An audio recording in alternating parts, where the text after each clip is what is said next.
नमस्कार. जय महाराष्ट्र. मी महाराष्ट्र नवनिर्माण विद्यार्थी सेनेचा विभागाध्यक्ष जयेश केवणे. मुख्यमंत्री ग्राम सडक योजनेअंतर्गत ढवलेगाव ठाकूरवाडी येथे 2.25 कोटीचा जवळजवळ निधी उपलब्ध करून शासनामार्फत दिला होता, परंतु अतिशय निकृष्ट दर्जाचे काम झाले आहे.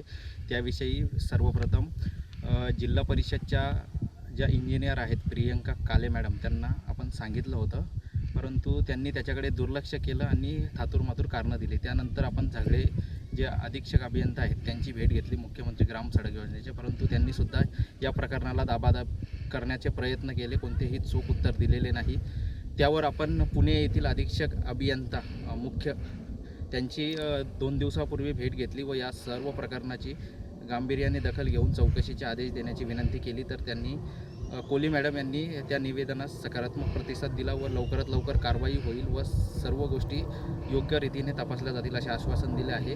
या जो काही भ्रष्टाचार झाला आहे या रोडमध्ये त्याची सखोल चौकशी व्हावी व कायदेशीर कारवाई व्हावी हीच विनंती असेल महाराष्ट्र नवनिर्माण सेनेमार्फत.